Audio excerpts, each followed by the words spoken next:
రాజులకు రాజు ప్రభులో ప్రభు అయిన యేసుక్రీస్తు నామంన మీకు శుభములు. ఈరోజు దేవుడు మనకు అనుగ్రహించిన వాక్య ధ్యానము ప్రవక్త అయిన జెఫన్యా గ్రంథము 2వ అధ్యాయము 11వ వచనం. జనముల ద్వీపములలో నివసించు వారందరినూ తమ తమ స్థానముల నుండి తనకే నమస్కారము చేయునట్లు భూమిలోనున్న దేవతలను ఆయన నిర్మూలము చేయును. యెహోవా వారికి భయంకరుడుగా ఉండును.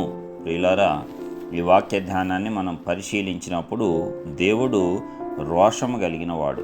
ఆయన మనకు ముందే చెప్పాడు, నేనే దేవుడను, నేను తప్ప వేరొక దేవుడు మీకు ఉండకూడదు.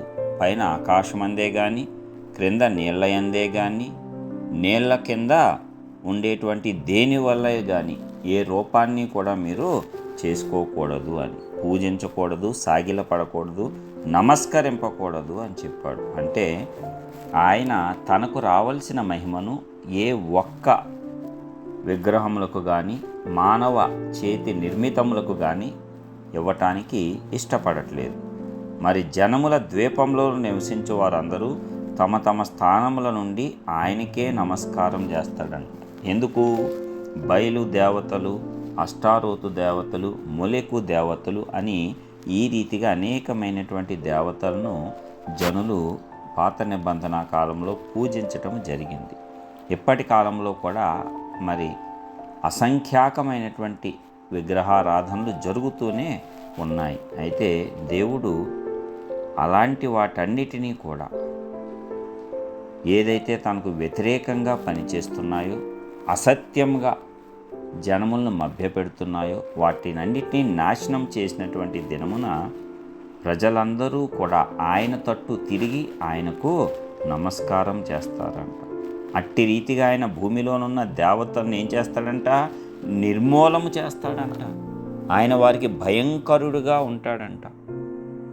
మరి ఫిలిస్తీయులు దాగోను అనేటువంటి తమ దేవత గుడిలో ఇశ్రాయేలు దేవుడైనటువంటి యెహోవా మందసాన్ని తీసుకొని పోయి ఎదురుగుండా ఆ యొక్క దాగోను గుడిలో అతని విగ్రహం ఎదురుగుండా పెట్టినప్పుడు మొదటి రోజు ఆ విగ్రహం పడిపోతుంది. ఇదేంటి, ఎలా పడిపోయింది ఇంత పెద్ద విగ్రహం అని మరలా వాళ్ళు నిలవబెట్టి వెళ్తారు. రెండవ రోజు మరలా తెల్లవారు చూసినప్పటికీ ఆ యొక్క విగ్రహం యొక్క తల తెగిపోయి, కాళ్ళు చేతులు తెగిపోయి, మొండెము ఆ యొక్క దేవుని మందసం దగ్గర పడి ఉంటుంది. అప్పుడు వారు ఇశ్రాయేలు దేవుడు భయంకరుడు అని తెలుసుకున్నారు. కాబట్టి అదేవిధంగా ఏలియా 450 మంది బయలు ప్రవక్తలు, ఈయన ఒక్కడే ఉన్నప్పుడు మరి ఇద్దరూ కూడా 2 దహన బలి పశువులను వధించి ఎవరి దేవుడైతే ఆకాశం నుండి అగ్నిని పంపించి ఆ దహన బలి పశువును దహిస్తాడో ఆయనే నిజమైన దేవుడు అంటే వారు ఒప్పుకుంటారు, ఏలియా ఒప్పుకుంటాడు.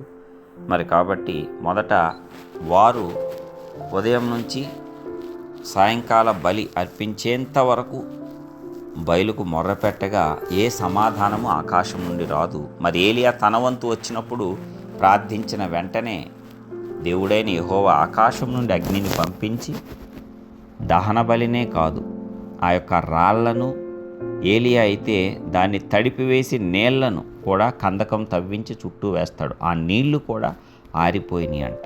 వెంటనే యెహోవాయే దేవుడు, యెహోవాయే దేవుడు అని వారు సాష్టాంగ నమస్కారం పడి ఆయన వైపు తిరిగారు. కాబట్టి మన దేవుడు రోషము కలిగినటువంటి దేవుడు. తనకు రావాల్సిన మహిమను ఎవరికి ఇచ్చేటువంటి వాడు కాదు. జనములు తెలుసుకోవాలి ఆయన గొప్పతనాన్ని. ఆయన నిజమైన వాడు, ఆయన సత్యవంతుడు, ఆయన సజీవుడని జనములందరూ కూడా తెలుసుకోవాలని ఆయన కోరుచున్నాడు. అసత్యం వైపు జనులు తిరగకూడదని ఆయన కోరుచున్నాడు. మరి ఎప్పుడైతే జనులు ఆ సత్యాన్ని తెలుసుకోకుండా లేక మూర్ఖంగా ఇంకా లేక మోసములో ఇంకా పడిపోయి కనుక ఉంటే దేవుడు వారు ఆరాధించేటువంటి దేవతలను ఏం చేస్తాడు? నాశనం చేస్తాడు. అప్పుడు వారందరూ కూడా దేవునికి మొక్కుతారు. ద్వీపంలో అవనివ్వండి, ఆ నివాసులు అవనివ్వండి, ఎవరైనా సరే ఆయన నామాన్నే కొనియాడుతాడు. ఆయన వారికి భయంకరుడైన గొప్ప దేవుడిగా కనబడతాడు. కాబట్టి సర్వలోకము ఆయనను తెలుసుకోవాలి, మనము ఆయనను ప్రకటించాలి.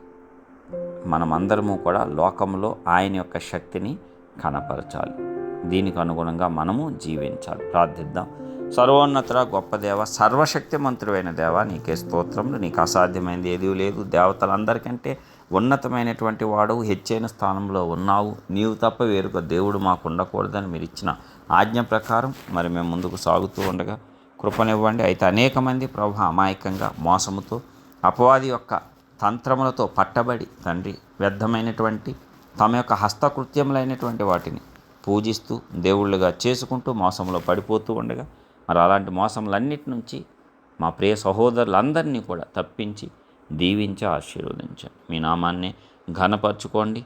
ప్రతి ఒక్కరూ కూడా సత్యాన్ని తెలుసుకొని అసత్యంలోంచి సత్యంలోనికి వారి యొక్క ముఖముల మీద ఉన్న ముసుగు తీసివేయబడి శాశ్వతమైనటువంటి ఆశీర్వాదంలో నడిపింపబడగలిగేటట్లు కృపనిచ్చి ఆశీర్వదించి మీ నామాన్ని ఘనపరచండి. యేసు పరిశుద్ధ నామమున ప్రార్థించి పొందుచున్నాం పరలోకపు తండ్రి.